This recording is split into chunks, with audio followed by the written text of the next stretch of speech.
Hi అండి, అందరికీ నమస్తే. ఈరోజు వీడియోలో కజ్జికాయలు, గోధుమ పిండితో కజ్జికాయలండి. చాలా టేస్టీగా, మంచి స్టఫింగ్, హెల్దీ స్టఫింగ్ అనమాట. చక్కగా చాలా టేస్టీగా ఉంటాయి. ఇది ఎలా చేయాలో కూడా చూపిస్తాను.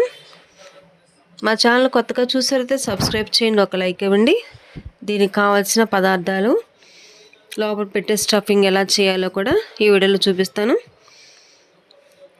ఇలా చేయని వారంటే చేయండి, మా ఛానల్కి సపోర్ట్ చేయండి. ఇంక వీడియోలోకి వెళ్ళిపోదాం. ముందుగా దానికోసం ఒక పెద్ద గిన్నె తీసుకుందామండి.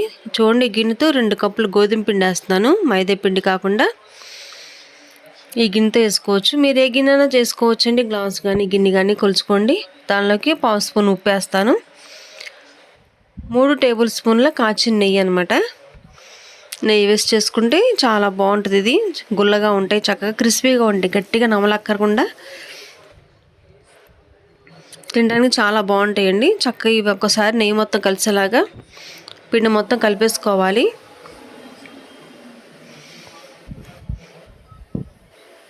ఇలా పిసుకుతా కలిపామనుకోండి, ఆ నెయ్యి ఉండలు కడతా అవుతుంది కదా, అలా లేకుండా శుభ్రం కలిసిపోయిద్ది.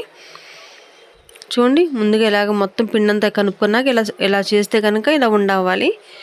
ఇలా అయితే మనం వేసి నెయ్యి సరిపోయినట్టు. దానిలో కొంచెం కొంచెం నీళ్లు పోసుకుని చపాతీ పిండి కన్నా కొంచెం గట్టిగా కలుపుకోవాలన్నమాట. మెత్త కలపద్దు. మెత్త కలిపామనుకోండి, అది కొంచెం నాని ఇంకా పలసపడిపోయిద్ది. అలా చేయకుండా చపాతీ పిండి కన్నా గట్టిగా కలుపుకోవాలి. చూడండి, ఇంత గట్టిగా కలుపుకున్నాం అనుకోండి, ఒక 5 నిమిషాలు నానేసరికి మనం స్టఫ్ రెడీ చేసుకునేసరికి ఇది కొంచెం మెత్తగా నాని ఉంటుంది అనమాట. దీనికి మూత పెట్టేసుకుని పక్కన పెట్టుకుందాము. దీనిలోకి పొడి రెడీ చేసుకుందాం, మంచి స్వీట్గా ఉంటుంది చక్కగా.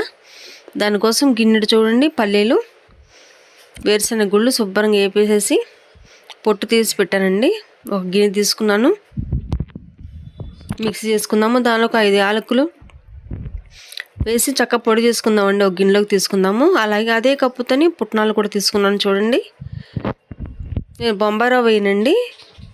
ఈ పుట్నాలు కూడా పొడిని చేసుకుందాం. 1/2 కప్పు బాదం పప్పులు వేసుకుందాము. ఇవి కూడా చక్కగా మొత్తం పొడి చేసుకోవాలి.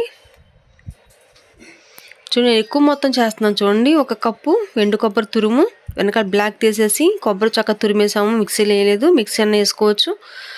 1/2 కప్పు జీడిపప్పు పలుకులండి, ముక్కలు చేసామన్నమాట. దీనిలోకి తురిమిన బెల్లం కూడా తురిమేసాను. ఇంకా మిక్సీ వేయాల్సిన పని లేదు.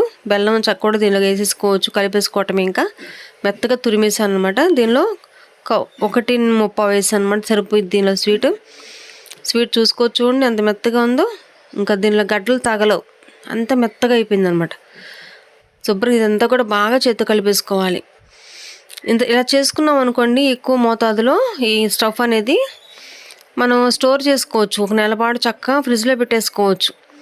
మనం సరిపడా వాడుకుని ఫ్రిడ్జ్లో పెట్టేసుకున్నాం అనుకోండి, ఎప్పుడు కావాలంటే అప్పుడు రెడీ చేసుకోవచ్చు. చూడండి, స్వీట్ చూసుకోవచ్చు, తీపి సరిపోయింది, చాలా బాగుంది. ఇలా చేసుకుంటే కనుక చాలా టేస్ట్గా ఉంటుంది. మనం జీడిపప్పు బాదం అన్నీ వేసాం కదా, ఇంకా రెడీ అయిపోయింది అది.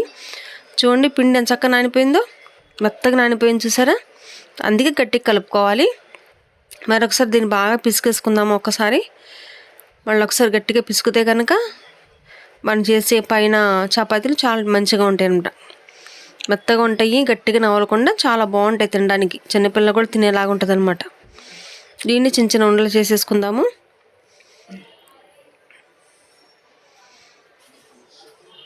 చపాతీలు ఇలా చేసుకోవచ్చండి. బొంబాయి రవ్వ పెట్టుకోవచ్చు. మా చిన్నప్పుడు అయితే మా అమ్మ వాళ్ళు బొంబాయి రవ్వ పెట్టి చేసేవాళ్ళం. మేమైతే ఇప్పుడు బొంబాయి రవ్వ కాకుండా ఇలాగా పెట్టుకుంటే చాలా టేస్ట్గా ఉంటుంది ఇది.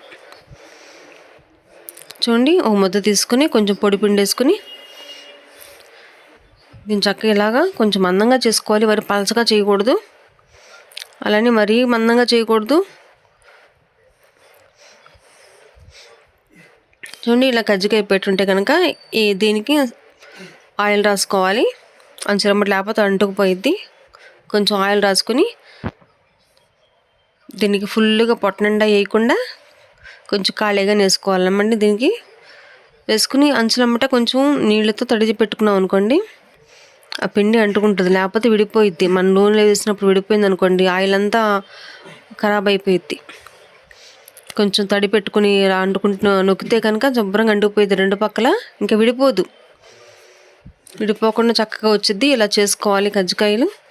కజ్జికాయ ప్లేట్ లేకపోయినా కూడా మనం రౌండ్ చపాతీ చేసుకుని వేళ్ళతో నొక్కేసుకోవచ్చు, అలా కూడా చేసుకోవచ్చు. చూడండి పక్కన చిన్న చిన్నగా ఉన్నాయి కదా, అవి తీసేసుకోవాలి. అవి తీసుకుంటే ఇప్పుడు సరిపోద్ది అన్నమాట. తోక లాంటివి ఉన్నాయి కదా, అవి తీసేసుకుంటే కజ్జికాయ రెడీ అయిపోయినట్టు. చాలా ఈజీ అండి. ఇలా పిండి కలిపేసుకు ఉంచుకున్నాం అనుకోండి, ఇంకా ఫ్రిడ్జ్లో పెట్టుకుంటే మనకి ఎప్పుడు కావాలంటే అప్పుడు పిండి కలిపేసుకొని చక్కగా ఒక కప్పు గోధుమ పిండి కలిపేసుకుని చాలా ఫాస్ట్గా చేసేసుకోవచ్చు కజ్జికాయలు. లేకపోతే ఈ పిండి కలపడం కొంచెం ఎక్కువ పని అవుద్ది. అలా చక్కగా స్టోర్ చేసేసుకోవచ్చు. అలా చేయండి. చక్కగా ఫ్రిడ్జ్లో నిల్వ ఉంటుంది. అన్నీ మంచివే కదా, మనం వేసినవన్నీ కూడా ఏం పాడవదు. ఇలా రెడీ చేసుకొని చక్కగా అన్నీ పెట్టేసుకోవాలండి.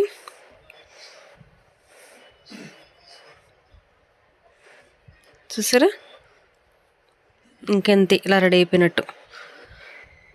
ఇలా చేసుకుని అన్నీ పెట్టేసుకోవాలి. మొత్తం ఒకసారి చేసేసుకున్నా పర్లేదు, కొంచెం కొంచెం చేసుకుని వేపుకోవచ్చు. స్టవ్ మీద ఆయిల్ పెట్టుకుందాము. వేడైంది చూడండి.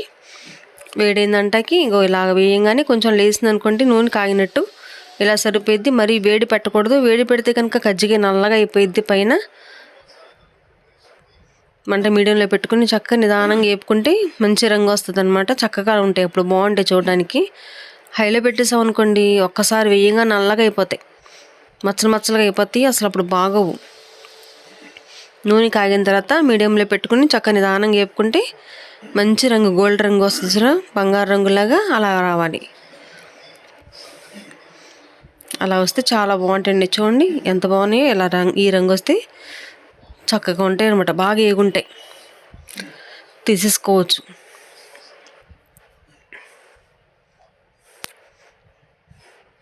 చూడండి ఇలా ఈ రంగు వచ్చే వరకు వేపుకోవాలి. అన్నీ ఒకేలాగా ఉన్నాయి, అలా ఎగుతాయి అనమాట. మంట మాత్రం తగ్గించుకోవాలి. చిన్నగా పెట్టుకుని వేపుకుంటే బాగుంటుంది, లోపల వరకు ఎగుతుంది, చాలా బాగుంటాయి. చక్కగా వేపుకుని చక్క పెట్టేసుకున్నాం అనుకోండి పిల్లలకి, వాళ్ళు చక్కగా తింటారు. నోటి కూడా చాలా రుచిగా ఉంటాయి. ఇలా చేయండి. చూసారా ఎంత బాగున్నాయో. చక్కగా చేసి పిల్ల పెట్టేయచ్చు. ఇంట్లో అందరూ తిన్నారనుకోండి, హ్యాపీగా ఉంటుంది అనమాట. ఈ స్టఫింగ్ చేసుకుంటే చాలా టేస్ట్గా ఉంటుంది. ఇలా చేసి చూడండి. ఈ రంగు వరకు వేపుకోవాలి. ఎలా ఉందో కూడా కామెంట్లో చెప్పండి. మా ఛానల్కి సపోర్ట్ చేయండి. వీడియో చూసినందుకు మీ అందరికీ థ్యాంక్ యూ. బాయ్.